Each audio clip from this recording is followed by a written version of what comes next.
Craft matters. In small ways, like how a coffee is brewed.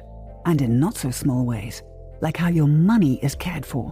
Which is why for 160 years, UBS has elevated banking to a craft. Tailoring unique strategies that combine human expertise with the latest technologies. All happening across 24 time zones and 12 key financial hubs. With you at the heart of it all. UBS. Advice is our craft.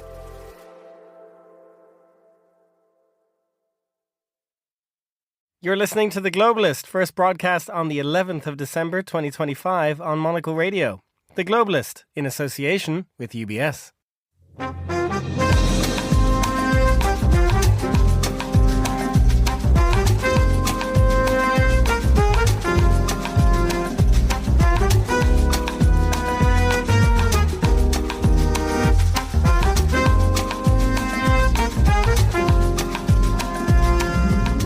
Live from London, this is The Globalist. I'm Chris Chermak.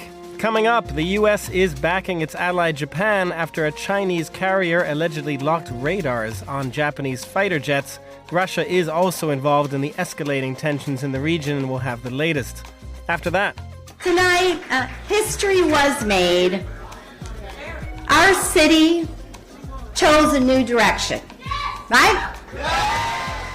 U.S. Democrats take the city of Miami for the first time in nearly 3 decades. We'll ask whether or not the tide is turning against Donald Trump as well. We'll also hear from Belgrade, where authorities are promising to finally give the city a metro.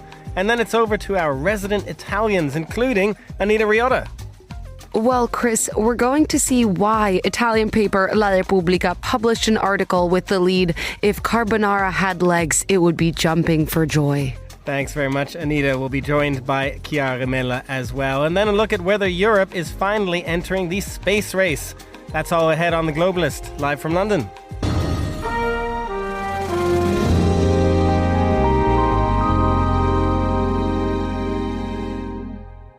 Welcome to this Thursday edition of The Globalist. First, a look at what else is happening in the news. The opposition leader Maria Corina Machado has left Venezuela and arrived in Norway just hours after the ceremony awarding her the Nobel Peace Prize.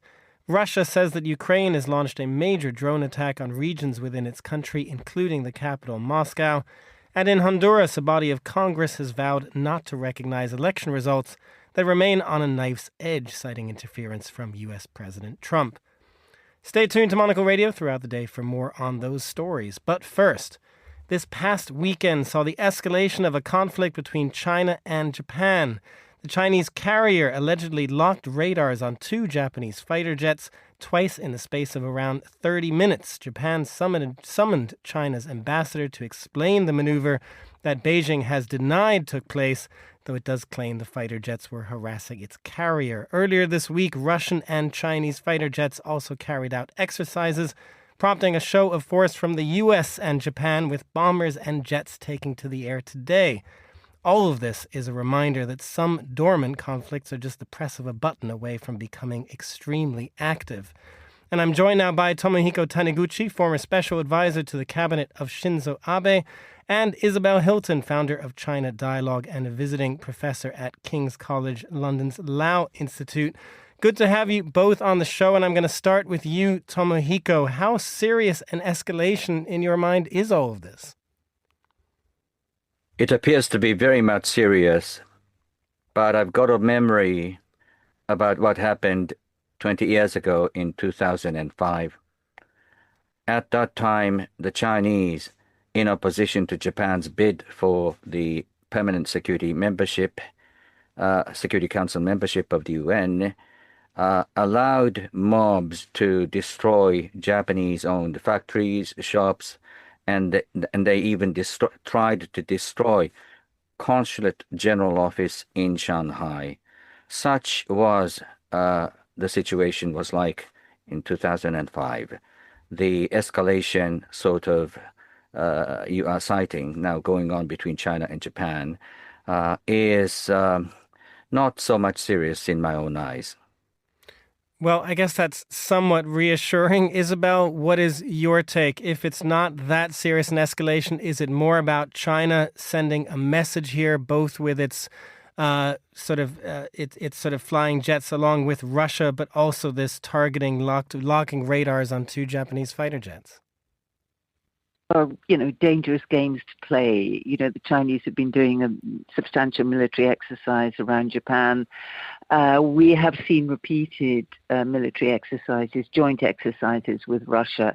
And this is all about putting pressure on Japan, which itself has, in a shifting geopolitical landscape, been revising its own defense posture towards, away from the traditional pacifist constitution towards a more proactive approach to its own defense.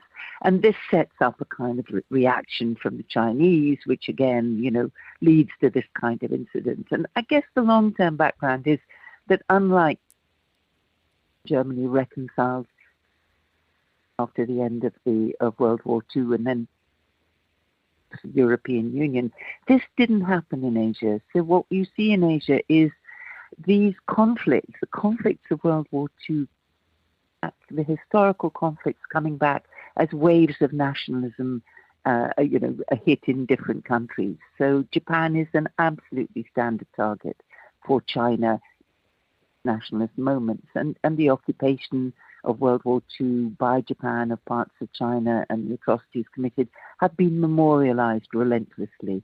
So it's easy to trigger this kind of thing, and it's quite dangerous.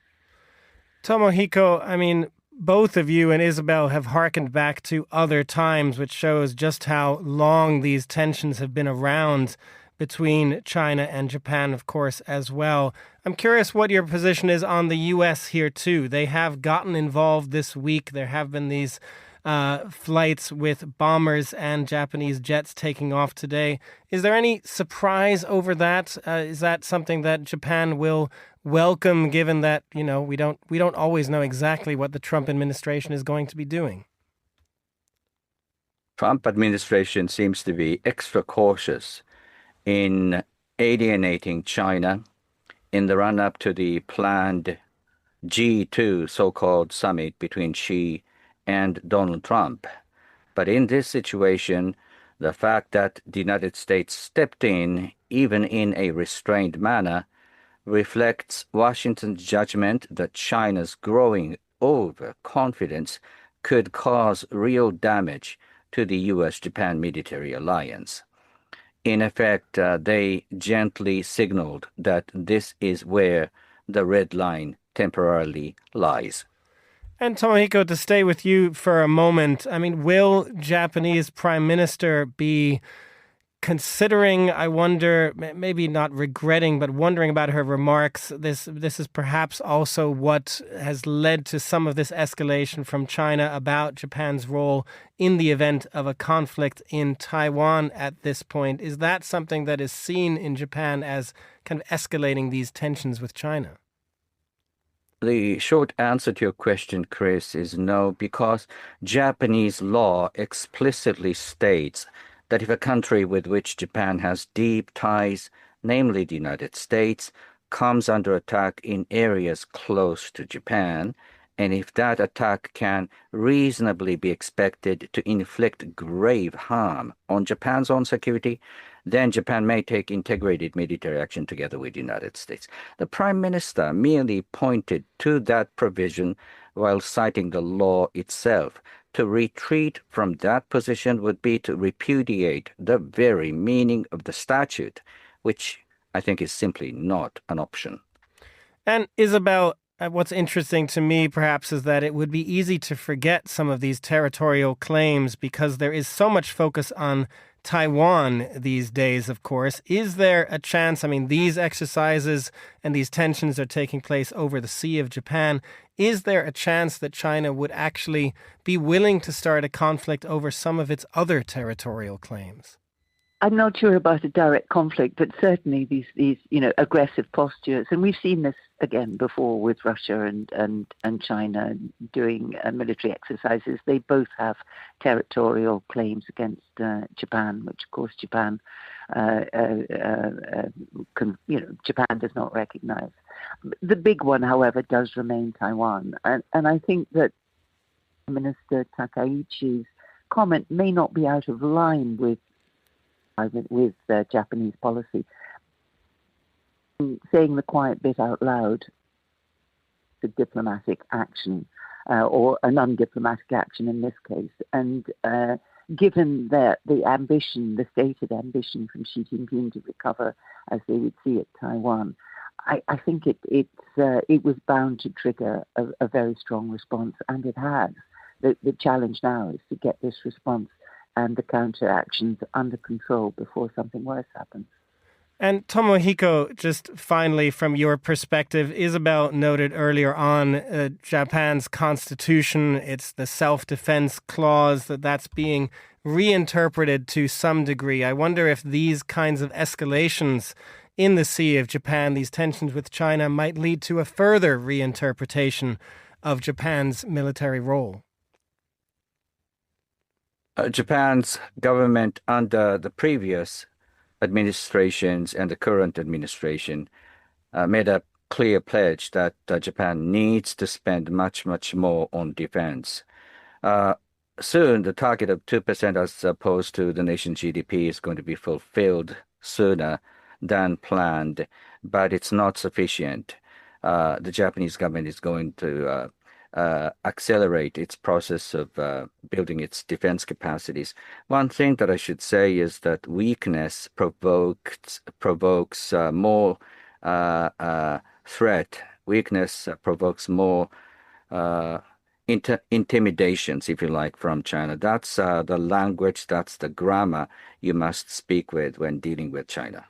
Just to follow up quickly on that, Tomohiko, the one side of this is increased defense spending, but the other side perhaps is whether there would be a change in what Japan spends its money on. The Constitution states it's fine to engage in self-defense. Is there any chance that there might be something more closer to offensive weapons being considered?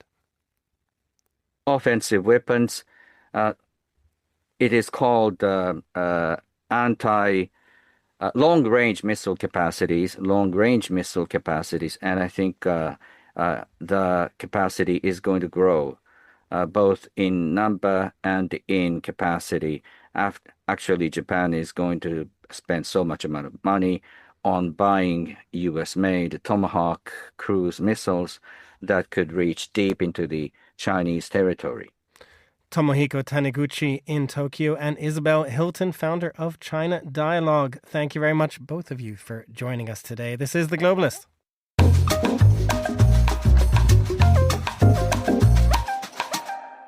We'll head next to Miami, where this week a closely watched mayoral election led to the first Democratic candidate being elected in the city in some 28 years. Florida, the state that Miami is in, has been a stranglehold for conservatives for just about all of this millennium.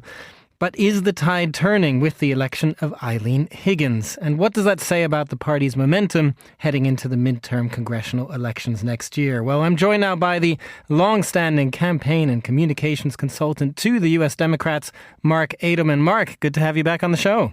Thanks so much for having me. Good to be here.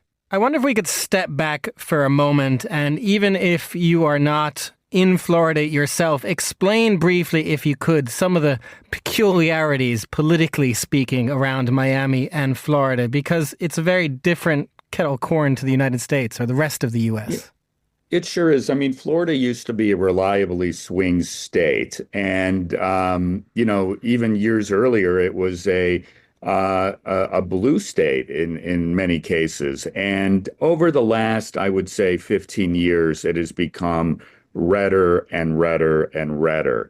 And, South Miami is made up of a lot of folks from Latin America. And these tend to be more Cuban Americans, Venezuelan Americans, Brazilian Americans, folks that are coming from, I would say, a different sort of set of context in how they view their countries versus maybe people that come on the West Coast, which are also from Latin America, but you have a lot more people from Mexico. And for example, Cuba, of course, has had a dictatorship, since the late 1950s. And people who have left Cuba did so under, really trying and tough circumstances and, tend to vote more conservatively. You see what's going on in Venezuela right now, what's gone over the last 15, 20 years as well. That voting bloc in South Florida tends to vote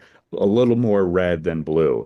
And then, of course, you can't really make sweeping judgments about any demographic. But when you do look at sort of voting overall, I would say 2024 also has a lot of exceptions to sort of extrapolate. Latino voters do tend to vote more Democrat than Republican, although that was a little bit different in 2024. Also talking more generally to extrapolate to the US, I mean, one can always make too much of a local election victory like this because of some of the differences, say, that you outlined there. But in this case, Democrats did flip a seat, if you will, in Miami compared to, say, the various elections we had last month, New York, Virginia, New Jersey. These were all elections where Democrats held ground in strongholds. So in that context, how significant is this victory? Well, look, every election is about that election and is certainly the best poll of the moment. It is a snapshot of that day. And what I would say is what you saw in Miami yesterday was something that hadn't been done in nearly 25 years. The last Democratic mayor was in 1997 in Miami. So we've broken some history with that. It's the first female mayor of Miami as well, which is, I think, also a really important milestone to mark. And I think if you look at all the elections you just mentioned, and there was also some local elections in the state of Georgia over the last few weeks, these signs that were all pointing red, red, red a year ago when Donald Trump was reelected in 2024, seem to be moving a little bit. And what you can sort of take from, if you are trying to do a trend map, if you will, is that voters are definitely not looking at the map as much as we want to continue what we're hearing from Republicans. We want to continue to uphold the policies that Republicans are either putting in front of us or are talking about putting in front of us. And then culturally, what I think has gone on over the last year also is, I think, very scary to a lot of people that are watching their TVs and reading their papers. And even if they're not doing either of those things, there is a definite change in the feel of the country. And I guess I would lastly say is, look, Trump has now been, he was elected over a year ago. He will, be president officially a year on January 20th. This is his economy now. This is his country. And it's hard to look at other people like Joe Biden or Barack Obama and say, hey, that's those guys' fault. Trump kind of owns this wholly now. And so I think you're seeing some of the extrapolations from that in these local races. Just tell us more about that economic side, because as you say, even if this is now Donald Trump's economy, he this week has still been trying to shift blame. He's on this so-called affordability tour, but ridiculing the word itself, calling affordability crisis a hoax. There is always a risk that Trump succeeds in convincing his voters with that kind of rhetoric. But are Democrats confident they can use a term like affordability and the reality of affordability heading into the midterms? Well, I think, look, affordability is definitely the Las Vegas neon sign that's flashing. I think, affordability is not just a concept, it's how you feel and what you feel in your life every day. And what Americans feel across the board right now is things are more expensive. Tariffs that nobody really understands what works and what doesn't and what is in place and what is not are making things more expensive. We always sort of talk about the price of eggs, and I wish we wouldn't say the price of eggs, because what do you do with eggs? You make your kid's birthday cake. So can you afford making a kid's birthday cake today? Could you make it a year ago? Are you going to be able to make it a year from now? And, housing is a prevalent problem that has really been under all administrations over the last 15, 20 years, since 2008 and the economic crash. We aren't building enough homes. We don't have enough places for people to live, and we don't have enough places for people to feel safe, I think, and sort of put their roots down in what, we used to sort of call the American dream. I think it's interesting. Donald Trump usually is very good viscerally into tapping in what people feel. And this is, I think, a very interesting place where he finds himself in because the country does not feel that way. I can tell you that living here, I live in Los Angeles, but I've spent the last 3 months here in Massachusetts. And, things feel more expensive. And there is just sort of a prevailing wind that does not feel like it's at our backs right now. And part of, you learned a lot if you go back in history to people like Bill Clinton.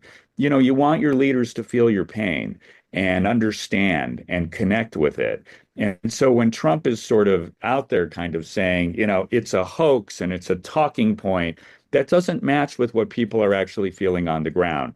Obviously, with the government shutdown over the fall and the subsidies that the Affordable Care Act, or also known as Obamacare, has created or is basically being taken away, people are going to really feel that in the next, month or two, once their premiums start to go up. So it just feels like everything is getting more expensive.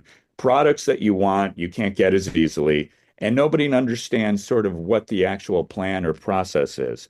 And so, Democrats, I think, are, if you're looking at what happened in New Jersey, certainly if you're looking at what happened in New York City with Mondami and Virginia and in Florida yesterday, there is something that's going on.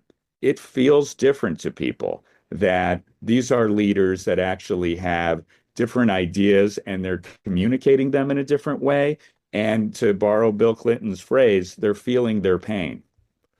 Mark Edelman, consultant for the U.S. Democrats, thank you very much, as always, for joining us. Still to come in the program.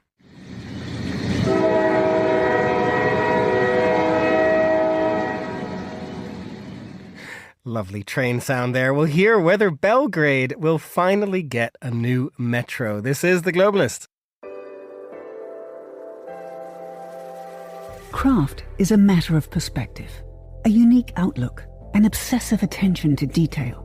With UBS's Chief Investment Office Houseview, we're focused on identifying the latest investment opportunities and market risks to help you achieve your financial goals, so you get the big picture broken down into thought-provoking insights. Delivered daily and curated by over 200 globally connected, locally active analysts. UBS. Banking is our craft.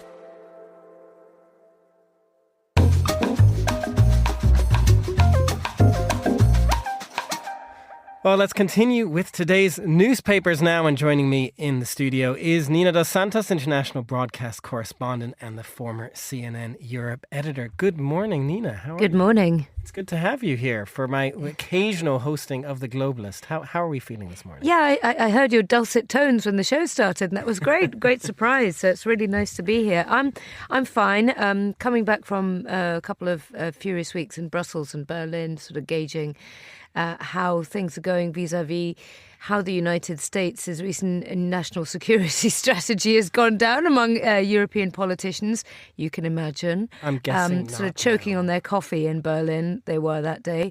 And also how efforts to try and support Ukraine have been going. We now have potentially the release of these hundreds of billions of dollars worth of frozen Russian assets. Let's see whether that's rubber stamped at an upcoming EU summit on the 18th of this very month. Well, exactly. That'll be next week, and I'm sure we'll be having lots of comment on that as well. But for today, we did want to start in Venezuela, something I mentioned at the top of the show briefly as well. There's been a lot going on. We've got Maria Corina Machado in Norway, but also just what's happening off the coast of Venezuela, this oil tanker that has been seized. Yes, that's right, in dramatic fashion, and never one for missing any time on the airwaves. The Trump administration has issued not one, but two different videos, one from the Department of Homeland Security, which has included a famous rap song. Obviously, they're quite famous for poaching musicians' music and accompanying it to some of their videos, and sometimes gotten into hot water for that. No pun intended. And then there's also this other video that's been put out by the US Coast Guard showing US soldiers essentially descending from a helicopter onto this oil tanker. Now, the Department of Justice over in the United States says that, or Attorney General says that this is a particular vessel that has long been breaching US sanctions for smuggling Venezuelan and Iranian embargoed oil, so that this had been coming for quite some time. But it is a very dramatic escalation in America's ongoing, effective de facto war with what they consider to be an illegitimate narco-trafficking government of Nicolas Maduro in Venezuela. It's happened just off the coast of the country. And the big question here is, what now? This is, of course, the next escalation in this conflict that's been going on with all of these different military vessels of the U.S. in the waters around Venezuela. But also when it comes to the oil, I found it interesting, I don't know, surprising or not, that when Donald Trump was asked what will happen with it, he just said, well, we'll keep it, I guess. Yes, well, that sets a really dangerous and interesting precedent, doesn't it? Because obviously Venezuela is home to the biggest, some of the biggest oil reserves in the entire planet. And there will be lots of people who will be concerned, perhaps, in that country that even if they do want a change of government, they might not necessarily want a change of government forcibly imposed upon them by the United States. There'll be other Latin American countries who also, have concerns about the history of the United States meddling in Latin American countries and forcibly sort of encouraging governments to step down or pushing them out. And, obviously, we remember the history of the wars in Iraq, where obviously that was a petrostate as well. There will be uncomfortable feelings about this idea that the United States might be eyeing regime change in Caracas, largely because of its oil riches. One thing I would say, though, is that the oil price at the moment at $60 a barrel is way off the highs 15, 18 years ago, when I remember having to break the news that it was at $127.47. So it's not worth quite what it was, but it is quite significant as an upscale of, US military might in this part of the world. Obviously, the United States has now stationed big US warships in this part of the world, and there's real concerns that Venezuela obviously, is in the eyes not just of the Department of War and Pete Hegseth, but also in the eyes of the US economic military machine as well. And the US, as we know, has, not been shy to use its economic heft and leverage as well, even with other countries that it doesn't have tense relations with, like, for instance, Venezuela. I'm thinking about the trade war and its efforts to try and coerce China into doing things differently just a few months ago. So I suppose, as I said before, the big question is, where does this go? And in the middle of all of this, we've seen in Oslo, the Nobel Prize Committee awarding Marina Corina Machado, the ally of Edmundo González, who it was believed won the last election in Venezuela in 2024 before having to flee to exile. We saw her finally emerge from hiding after being in hiding for a year in Oslo as her daughter accepted that prize on her behalf. So will the United States try and effect regime change with her and her allies? Who knows? Well, let's move on to something else you brought us, because you did mention at the outset you've been in Berlin and Brussels. They've all been reacting to the national security strategy of the United States. But what you brought is a story, an opinion in the New York Times, what Donald Trump gets right about Europe. Now, I thought this was a really interesting one for the New York Times to publish. And at a time when we keep getting told that we're all being siloed in terms of our opinions and access to different information, I thought this was an interesting one for a famously liberal newspaper to publish, written by Christopher Caldwell, who is a historian and political economist who's written books specifically about Europe and the challenges that it faces as a result of mass migration and illegal migration over the last 15 years or so. If I had to distill his arguments, they're not hugely controversial and punchy, but essentially what he's trying to say here is that this national security strategy, yes, it's been rather awkwardly articulated and in rather sort of Trumpian, pugnacious fashion. It is essentially, he claims, reminding Europe that the United States didn't necessarily sign up for the version of Europe that we currently have, and that when the United States got involved in NATO at the end of the Second World War in 1949, it was a very different construct, and there was a very different premise. Europe was, a continent that needed rebuilding, and a continent whose freedoms had just been saved from, the spectacle of Nazi Germany, and that as a result, it wasn't an awkward political construct that was trampling on European countries' identities. This was all about saving European countries' identities. And he's saying essentially, this is a wake-up call. This document actually articulates not that Trump has an issue with the liberal values of Europe in theory. It's that essentially he wants to remind Europe that, it's on the wrong path if it wants US support. Now, obviously, the counter-argument to that is that the national security strategy has been welcomed by Russia over the last few days. And so there will be a lot of people, I assume, who will be pushing back against this op-ed written by Christopher Caldwell in the New York Times. Well, Nina, let's move on to something a little bit happier to end. We are nearing the holidays, and you've been looking at traditions for Christmas dinners between the UK and France. Yes, first thing I noticed was the price tag. Well, actually, no, the first thing I noticed was in Le Figaro, which is talking about how Christmas dinners in France are still over €100, but they have softened somewhat in terms of the price appreciation. It's kind of flatlined. It was the headline that was champagne, caviar, chocolat, the price of Christmas dinner. And I thought, blink, blink. Oh, well, let's just check the UK version, which came out yesterday, which was turkey and all the trimmings, plus some version of sparkling wine. Now, which sounds wonderfully appetizing. And I know you've got your staff Christmas party this evening, so, I'm raising the bar here. But the French version comes in at €119, which is softened by 40 cents. Per Christmas dinner. The UK version, that by the way, €119 is about $139 whereas the British version is £32.70, which is an appetizing $43 in equivalent for a frozen turkey, 3 types of vegetables, and some variety of sparkling wine. If you're lucky, you might get one of those rather slimy Christmas puddings on the side. I guess that allows a little bit of extra spending if you want. So that's a good thing that you have like an extra £50 maybe to spend if you want to go up to the French traditions. Well, no foie gras for me.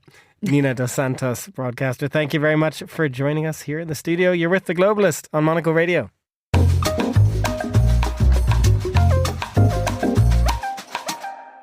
Now here's what else we're keeping an eye on today. Opposition leader Maria Corina Machado has left Venezuela and arrived in Norway just hours after the ceremony awarding her the Nobel Peace Prize, in spite of a travel ban imposed by Venezuela's government for the past decade that had left her in hiding over the past year. U.S. forces have meanwhile seized an oil tanker off the coast of Venezuela, and U.S. President Donald Trump says he expects the U.S. to keep the oil. Venezuela has condemned the move as blatant theft and an act of international piracy. Russia says that Ukraine has launched a major drone attack on regions within its country, including the capital, Moscow. It says at least 287 drones were downed, including at least 40 over the Moscow region. Flights were diverted from all of Moscow's airports. And in Honduras, a body of Congress has vowed not to recognize election results that remain on a knife's edge, citing interference from U.S. President Trump, who backed one of the candidates. Honduras' elections are in the hands of the country's National Electoral Council, but it is unclear they'll be able to reach a verdict. This is The Globalist. Stay tuned.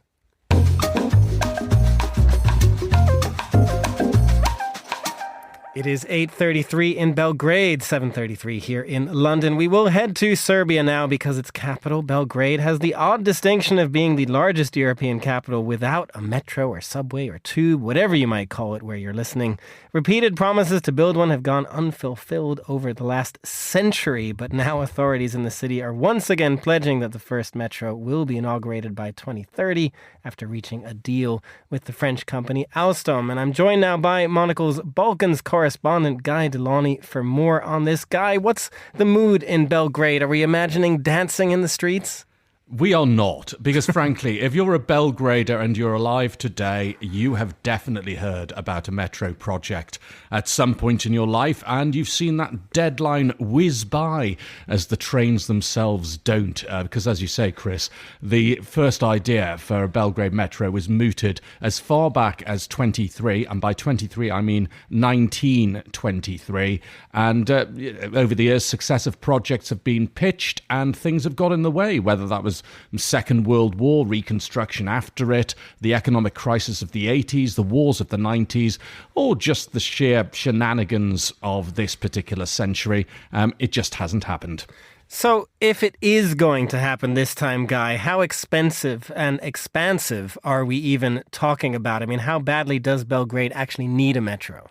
You know, the funny thing is the person in charge of the project said they were going to sign a €1 billion contract with Alstom, which is the French expert in building metro systems, and that contract's going to be signed in the coming days. It doesn't sound like a lot, does it? But it is going to take multiple billions of euros to build this particular metro. How badly does the city need it? Well, at the moment, there's a lot of traffic congestion, particularly if you're travelling between the Old Town and New Belgrade. The bridges across the city get very snarled up at peak times. Though one could argue that a metro might not be the first solution you would have to that. If you sorted out your public transport system, your trams, your trolley buses, your regular buses, and of course put in place better provision for cycling and walking, and persuaded people to use those, you might be able to alleviate things quite a bit. As it is, the metro line as envisaged has got routes which aren't necessarily going to alleviate that congestion because they go suspiciously close to a lot of new real estate and retail projects developed by well-connected people,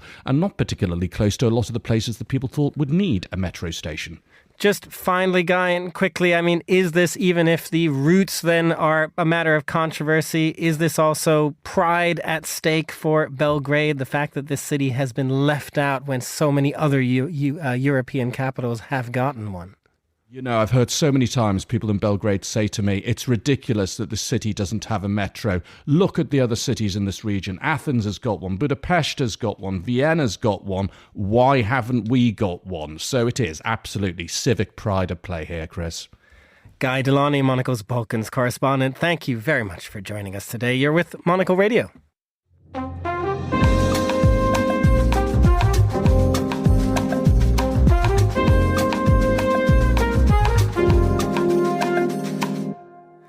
And it is time now for a roundup of news from the world of technology. And for that, I'm joined right here in the studio by Isabel Hamilton, UK tech editor at Politico. Isabel, good morning. Good morning. Good to have you here. And we're going to start with a story that we did cover yesterday on this show as well. I know, with Australia's social media ban for kids starting. Yesterday was the official day. It is interesting seeing headlines today about young kids kind of defying this order. I mean, I don't know what Australia really expected, to be honest. They're inventive, aren't they, children? I think we saw this over the summer as well when the UK brought in age verification, which, was targeted at keeping kids from viewing, inappropriate content, things like porn. And people just immediately found ways around it. They found things like uploading a picture of a video game character, for example, rather than themselves. And, I guess the kids were watching and they can figure things out, can't they? Is this part of what you're seeing from kids reacting to this, getting around this? Is this going to give other countries pause as well? Because I'm curious, obviously a lot of countries are looking at Australia right now and whether this is a good idea or not. Yeah, I think it's really interesting because Australia has got a lot of form in being quite resistant to big tech lobbying. They've brought in laws before that big tech really hasn't liked, and they've provided this really interesting sort of legislative model. But this is the most radical thing that they've done so far. And I think that Europe will be watching really closely. There's lots of European countries that have talked about doing something similar. I think the European Commission has also mooted, making some kind of rule that would apply to all of the countries in the bloc. I think here in the UK, interestingly, they're distancing themselves from this. The Technology Secretary, Liz Kendall, was up in front of a committee recently, and they were asking her more broadly about a smartphone ban for kids. And she said that she doesn't really think that's the answer. She doesn't think that you should be booting kids off their phones. And she made a point that I think is quite an interesting one, which is if you keep a kid like completely off the internet, off social media until they're 16, and then you hand them a phone and they get a face full of internet, how do you expect them to cope? And I think that's a fair point, to be fair. I guess it's the same thing as giving them alcohol at 16, but there you go. Related to that, maybe, when you mentioned the UK there, because they're sending 2 ministers, I understand, to Silicon Valley. This is also about tech, or big tech, a UK-US tech deal. Yeah, they're hitting the road. This is Liz Kendall, who I just mentioned, and the Trade Secretary, Peter Kyle. And Peter Kyle was already stateside talking to US officials about the UK-US the trade deal that they signed. And there is a link here, because there was the trade deal that was signed in May and the economic prosperity deal. And then a bit later in September, we had this tech deal. And the tech deal is technically separate, but there's quite a lot of diplomacy and geopolitical theatre going on here. And although the UK signed this trade deal, which was supposed to give them relief from things like tariffs, and it was marked as historical, and it was, the beginning of lots of talks about, Keir Starmer, isn't he a Trump whisperer? Isn't he incredible? They're still really far apart on loads of issues with the trade deal. And now, as Kyle is over there trying to sort out these really intractable issues, things like steel, things like cars, he's also going and doing this road trip to California with Liz Kendall and really emphasising how, the US-UK special relationship extends to tech, and aren't we going to do loads of wonderful things together? So I think there's a real sort of intermingling here of these two things that are supposed to be separate, but in reality they're not. Well, and this is also because from the US perspective, they really want, obviously, Silicon Valley, and they want these tech companies and social media companies, for that matter, to have free reign, whether it's in Europe, Australia, or the UK. Absolutely. We know, from right at the beginning of this administration, that big tech was positioning itself very closely to the Trump administration. All the CEOs were there at the inauguration. You could really see it sort of physically.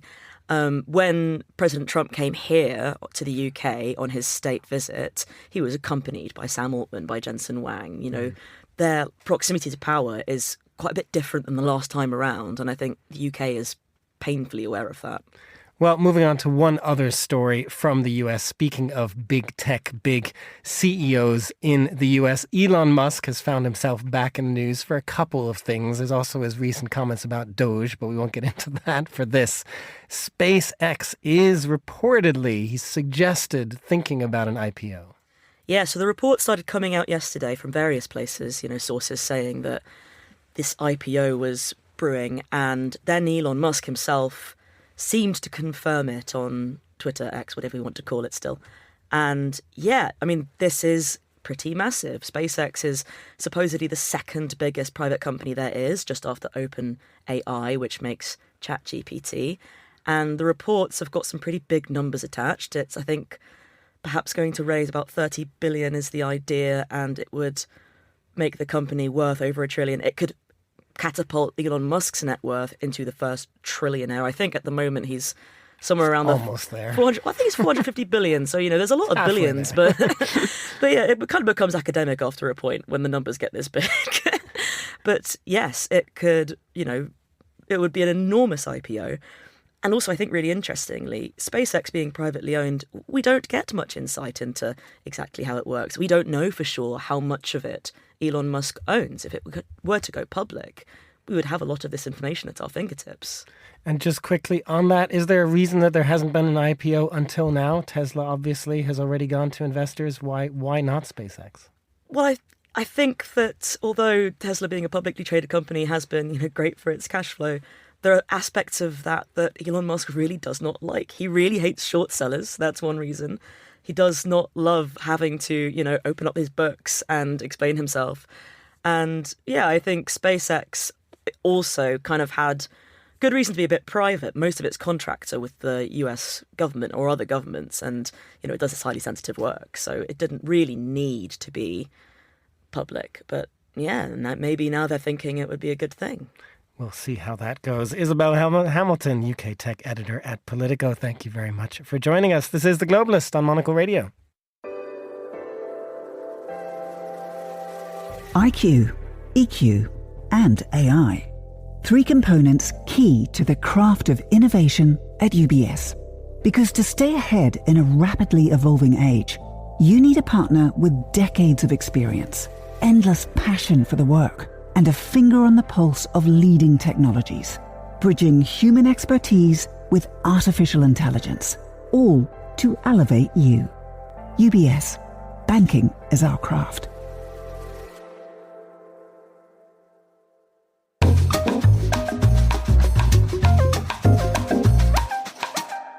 To Italy now, where UNESCO has awarded the nation what everyone already knows to be true, granting Italian cuisine a special protected status. It is, surprisingly enough, the first time that an entire national cuisine has been recognized as an intangible cultural heritage by UNESCO. And to tell us why, I'm joined now by our 2 resident Italians, Monocle contributor and Confect deputy editor Chiara Mella, and Monocle Radio producer Anita Riotta. Good morning to you both. Thank you very much. So it's a little too early, I guess, to have some Italian cuisine. I don't know if coffee counts. Is that part of Chiara? Do we know? It's not. I think an espresso counts. Does an espresso count as cuisine? Okay, so we're in the mood. Chiara, I'm going to start with you. Is this a surprise at all? Well, yes and no, in the sense that obviously the Italian cooking has been celebrated for decades and time immemorial. I would say that my first reaction upon hearing this was a little bit like, hold the attention, UNESCO Cultural Heritage, Intangible Heritage List has awarded Italy quite a few times around the topic of cuisine. We've already got the pizzaioli recognized as like an intangible cultural heritage.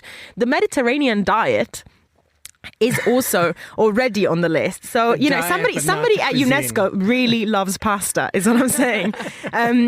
But obviously there is like an extra layer to this recognition, I think. When you talk about the idea of this being the first national cuisine being recognized, I don't think it's just about the quality of the output, although of course I'm a huge fan.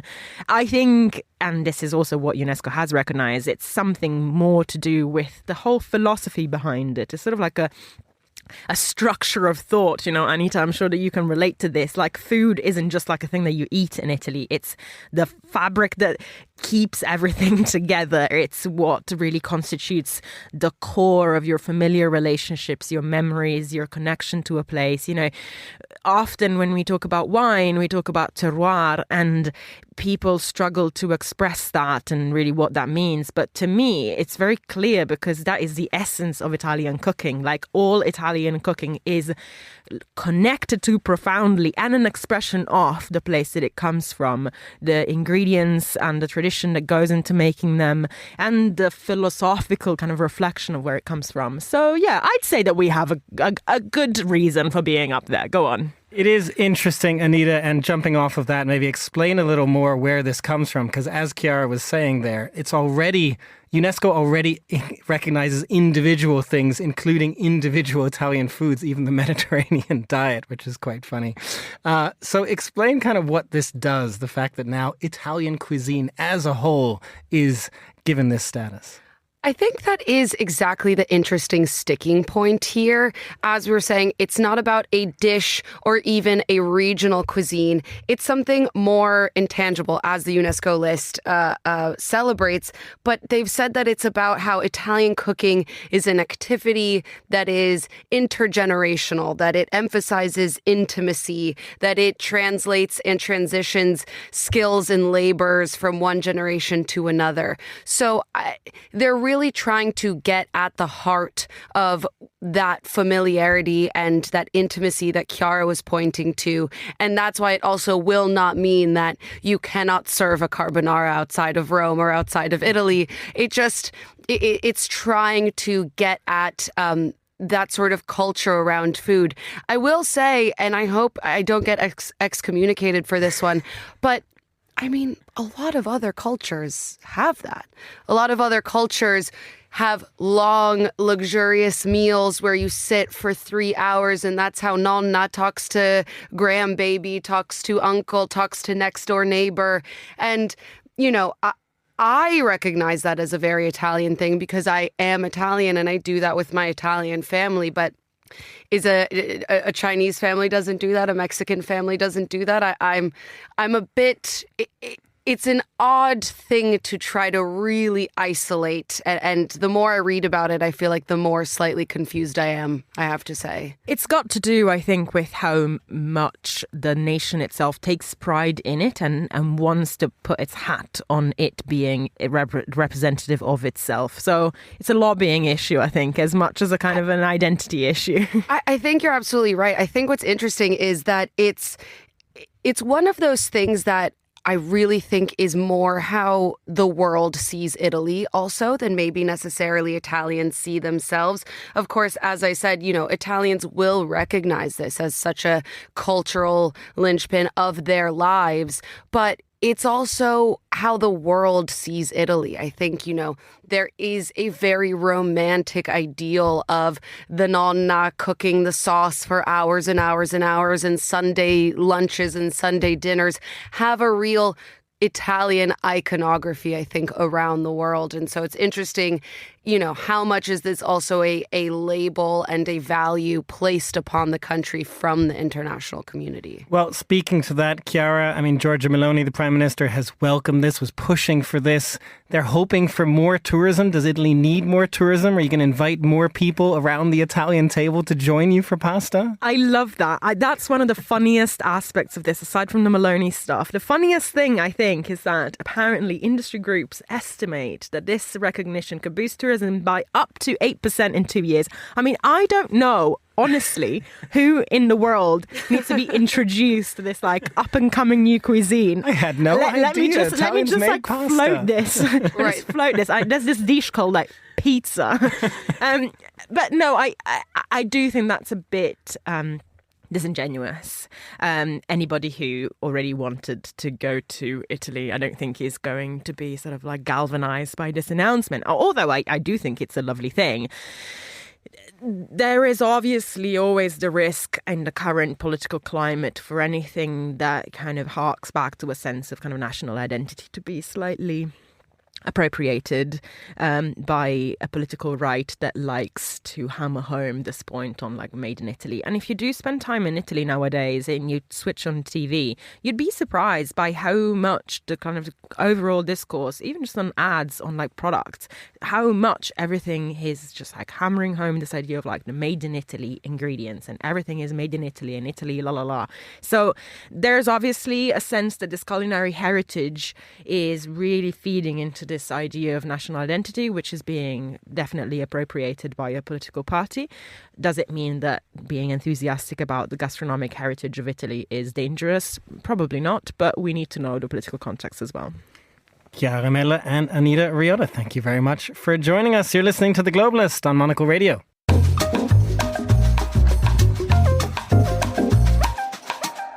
And finally on today's show, to outer space, a realm historically dominated by the Americans and the Russians, increasingly by the Chinese as well. But the European Space Agency is hoping to get back in the game with a new record budget for the next 3 years.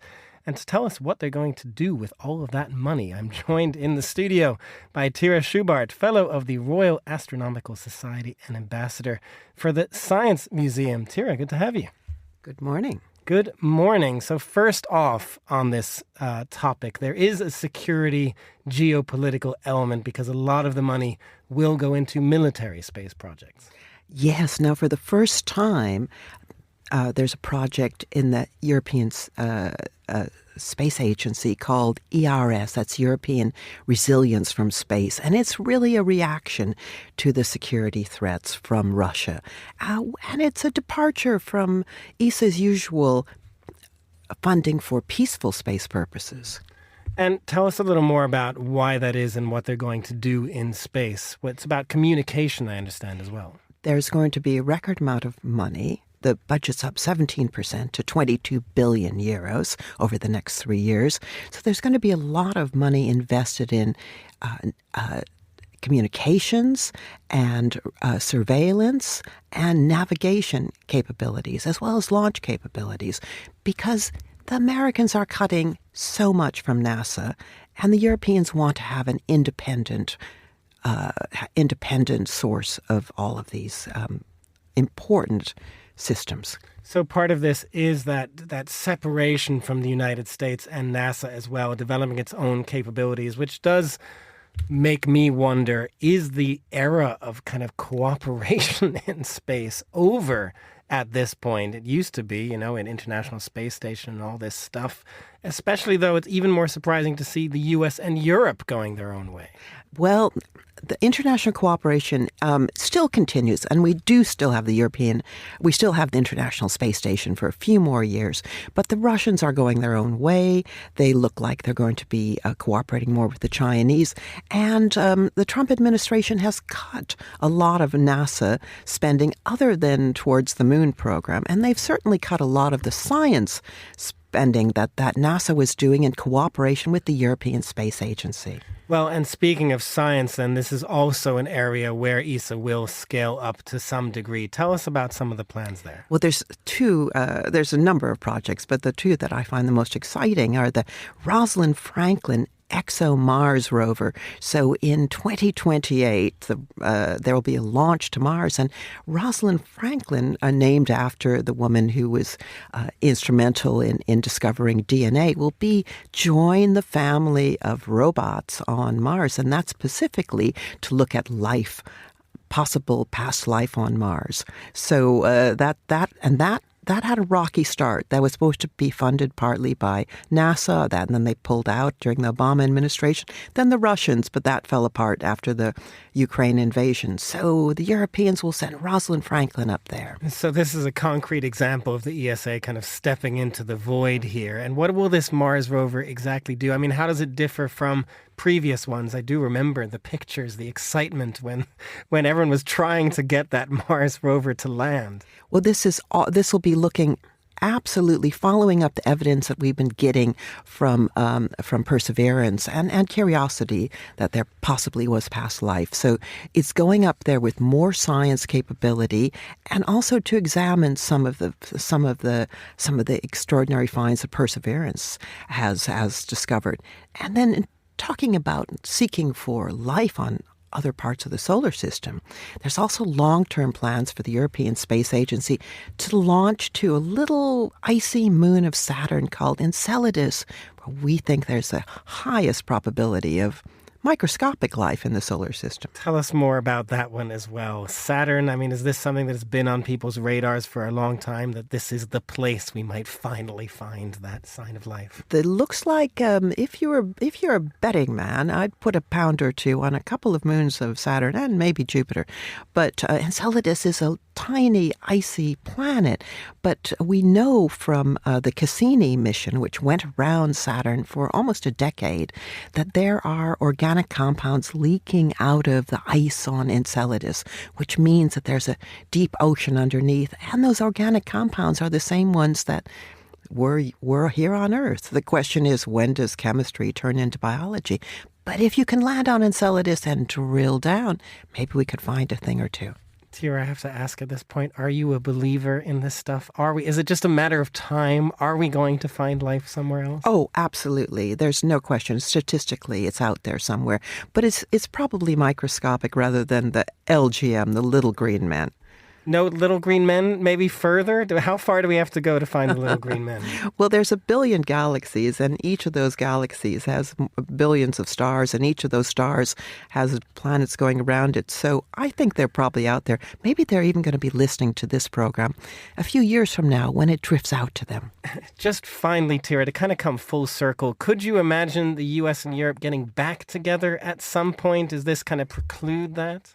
I think that's a matter of the politics in the United States, and after the next round of presidential elections, there's another 3 years of this current administration, things could change radically, and they have done in the past. We'll see what happens. Tira Schubart, Fellow of the Royal Astronomical Society, thank you so much for joining us today. That's all the time we have for today's program. Thanks very much to our producers, Hassan Anderson, Tom Webb, and Anita Riota, our researcher, Joanna Moser, and our studio manager, Lily Austin, with editing assistance from Christy O'Grady. After the headlines, there is more music on the way. I'll be back with The Briefing live at midday in London. The Globalist returns at the same time tomorrow. I'm Chris Termack. Thanks for listening.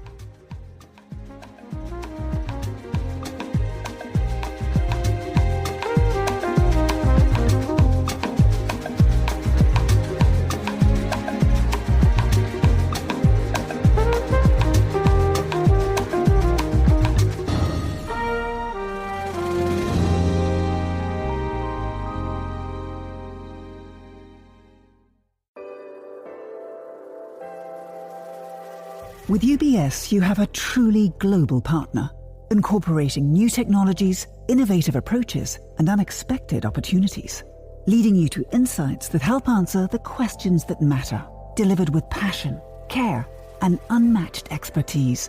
Because it's about rising with the dawn each day, knowing that we can do even better. That's what banking is to us. Not just work, but a craft. UBS. Advice is our craft.